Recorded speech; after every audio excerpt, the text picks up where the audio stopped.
Hello everyone. Today's our economics topic is Indian economy on eve of independence. इस topic में हम आज क्या क्या कवर करने वाले हैं. Topic to be covered low level of economic development under colonial rule. Means जब ब्रिटिश गवर्नमेंट इंडिया के अंदर थी तो इंडिया का जो इकोनॉमिक डेवलपमेंट था वो बहुत ही लो था. एग्रीकल्चर सेक्टर उस टाइम पे कैसा था, इंडिया का इंडस्ट्रियल सेक्टर उस टाइम पे कैसा था, हमारा फॉरेन ट्रेड कैसा था, हम इंपोर्ट एक्सपोर्ट कर पा रहे थे, नहीं कर पा रहे थे, तो फॉरेन ट्रेड हमारा किस तरीके का था, डेमोग्राफिक कंडीशन, पॉपुलेशन कैसी थी, लिटरेसी रेट क्या थी, ये सब हम यहाँ देखने वाले हैं. ऑक्यूपेशनल स्ट्रक्चर, लोगों का मेन ऑक्यूपेशन क्या था, और infrastructure, basic services, transportation, communication, ये चीज़ें किस तरीके की थी. तो ये बेसिक चीज़ें हम आज इस चैप्टर में कवर अप करने वाले हैं. तो सबसे फर्स्ट टॉपिक आज हमारा है agriculture sector on eve of independence. British government के टाइम पे या ब्रिटिश गवर्नमेंट जब इंडिया से जाने वाली थी उस समय पे हमारी इंडियन इकोनॉमी में एग्रीकल्चर सेक्टर किस तरीके का था वो आज हम इस वीडियो में समझने वाले हैं.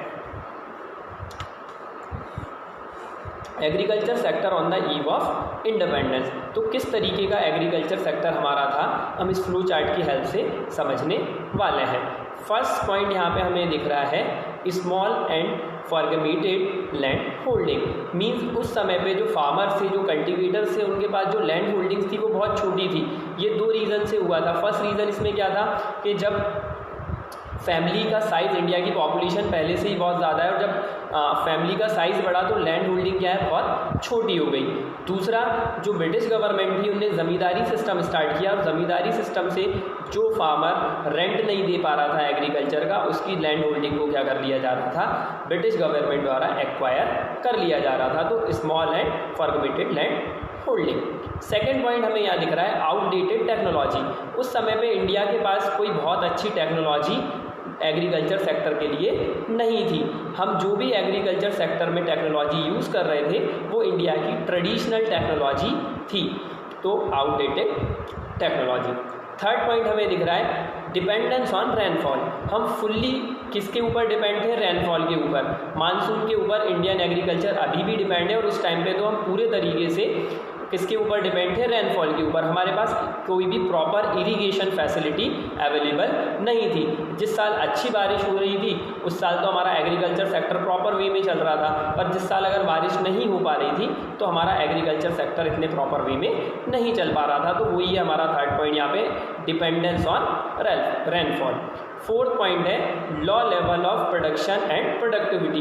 अब एग्रीकल्चर सेक्टर हम थर्ड पॉइंट में देख चुके हैं किसके ऊपर डिपेंड था, रेनफॉल के ऊपर. तो जब हमारा एग्रीकल्चर सेक्टर रेनफॉल के ऊपर डिपेंड था तो प्रोडक्शन भी हमारा क्या था, बहुत ही लो था. हम साल भर में केवल एक ही फसल का क्रॉप क्या कर पा रहे थे, कल्टीवेट कर पा रहे थे. क्यों कर पा रहे थे, क्योंकि हमारे पास इरिगेशन फैसिलिटी प्रॉपर वे में अवेलेबल नहीं थी. तो प्रोडक्शन और प्रोडक्टिविटी दोनों ही कम थी. फिफ्थ पॉइंट यहाँ पे दिया है सबसिस्टेंस ऑफ फार्मिंग. अब बेटा जो कल्टीवेटर्स थे फार्मिंग जो कर रहे थे वो किस बेसिस पे, उनका मतलब मेन मोटो क्या था, सबसिस्टेंस, मतलब अपना जीवन निर्वाह करना. वो प्रॉफिट अर्न करने या अदर चीज़ों के लिए क्या एग्रीकल्चर नहीं कर रहे थे. एग्रीकल्चर का मेन मोटो क्या था, सबसिस्टेंस, मतलब अपने जीवन का निर्वाह करना ही था. तो ये फ्लो चार्ट हमें क्लियर कर रहा है कि हमारा जो एग्रीकल्चर सेक्टर था वो इंडिपेंडेंस के टाइम पे कैसा था. एक बार फटाफट अपन गो थ्रू कर लेते हैं. जो 5 पॉइंट हमने यहाँ पे देखे हैं. फर्स्ट पॉइंट हमने देखा है small and fragmented land holding. Mean जो लैंड होल्डिंग थी वो बहुत ही छोटी थी.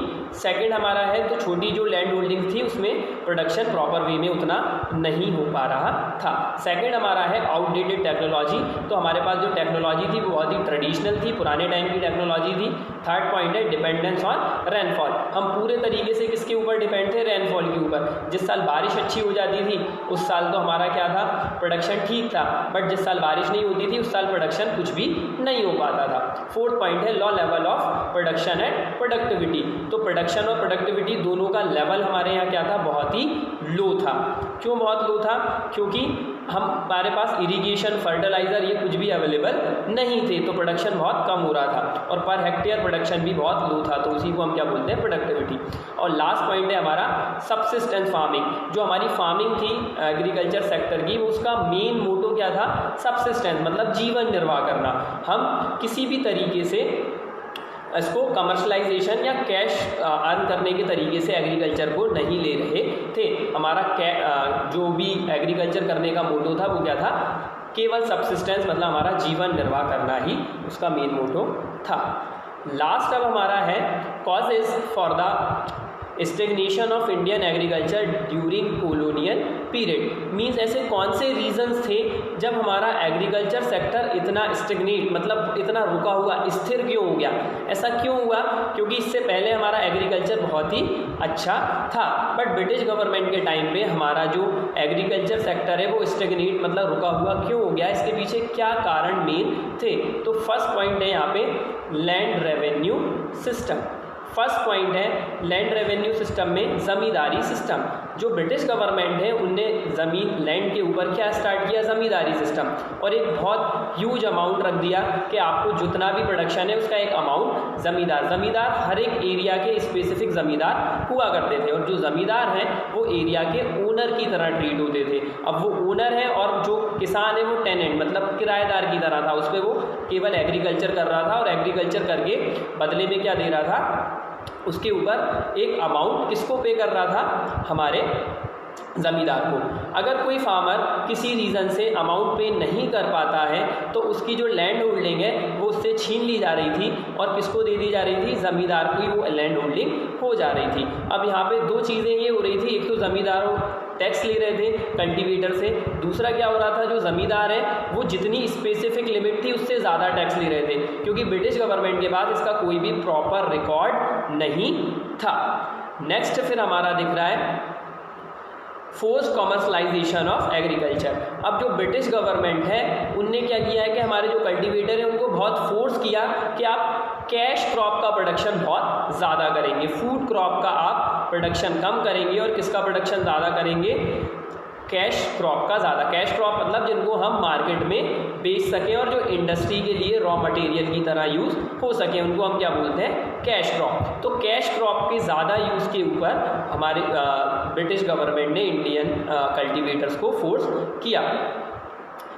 अब क्या क्या हुआ कमर्शलाइजेशन ऑफ एग्रीकल्चर का, तो नीचे आप लोगों को फ्लो चार्ट में दिख रहा है commercialisation of agriculture. First point दिख रहा है production of crop for sale in market. हम क्यों प्रोडक्शन कर रहे थे क्रॉप का, कि हम मार्केट में उसको सेल कर सकें। Production not for self consumption, खुद के कंजम्पशन के लिए हम नहीं कर रहे थे, जो भी प्रोडक्शन है वो पूरा मार्केट में सोल्ड हो, और मार्केट में सोल्ड होने से ब्रिटिश गवर्नमेंट को क्या बेनिफिट मिल रहा था, उससे ब्रिटिश गवर्नमेंट को ये बेनिफिट मिल रहा था कि उनकी जो इंडस्ट्रीज थी उनके लिए रॉ मटेरियल उनको अवेलेबल हो पा रहा था। फिर cultivation of commercialisation commercial crop, means केवल कॉमर्शियल क्रॉप के लिए ही वो क्या कर रहे थे, हमें फोर्स कर रहे थे। जैसे दैट इज़ इंडिगो। इंडिगो एक तरीके से रंगने के लिए यूज़ किए जाने वाली एक क्रॉप थी जिसको हिंदी में बोलते हैं नील। उसको ज़्यादा से ज़्यादा प्रोड्यूस करने के लिए ब्रिटिश गवर्नमेंट ने हमें क्या किया, फोर्स किया, और उसका जो एक्सपोर्ट था वो कहाँ हो रहा था, ब्रिटेन में किया जा रहा था। फिर अकर्स ऑफ फेमनीज, फेमनीज मतलब बेटा फिर क्या पड़ा, भुखमरी की स्थिति, अकाल की स्थिति फिर यहाँ पे पड़ी। क्यों, क्योंकि जो हम क्रॉप्स फूड क्रॉप्स बो रहे थे और फूड क्रॉप्स की जगह हम अब कौन सी क्रॉप को कल्टीवेशन करने लग गए थे, कैश क्रॉप का। तो इससे क्या हुआ कि लोग भूखे मरने लग गए, ये वाली प्रॉब्लम ज़्यादा फेस हमें करनी पड़ी।